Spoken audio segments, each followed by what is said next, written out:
Vous écoutez Kadash, la méditation quotidienne de la parole de Dieu pour un peuple mis à part. Gloire à Jésus, tu es vivant. Aujourd'hui, je prie pour l'onction du Saint-Esprit sur toi et que ta foi soit affermie. Au nom de Jésus-Christ. Amen. Nous lisons Hébreux chapitre 4 verset 12. Car la parole de Dieu est vivante et efficace, plus tranchante qu'une épée quelconque à deux tranchants, pénétrante jusqu'à partager âme et esprit, jointure et moelle. Elle juge les sentiments et les pensées du cœur. Amen. Bien-aimés en Christ, ayant entendu l'enseignement sur le traitement nécessaire d'un enfant de Dieu qui est émondé, selon Jean 15, verset 2, j'aimerais que tu comprennes aujourd'hui que vivre avec Jésus, c'est accepter d'être transformé par lui. C'est lui la parole.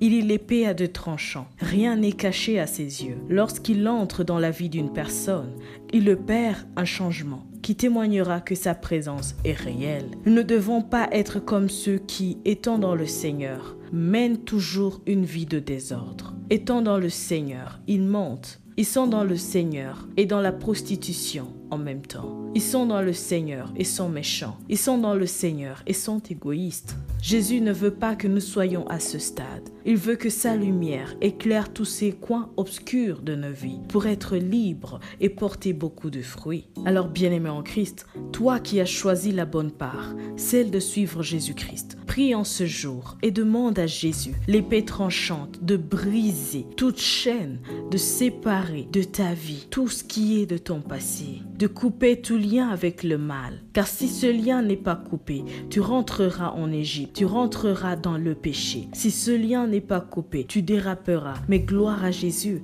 car quand tu l'invoques, il entend ta voix. Et en son nom, tu reçois ta délivrance. Que la grâce de notre Seigneur Jésus-Christ, l'amour de Dieu et la communion du Saint-Esprit soient toujours avec toi. Sois richement béni. Shalom. Vous écoutiez Kadash, présenté par Marie-Claire. À bientôt.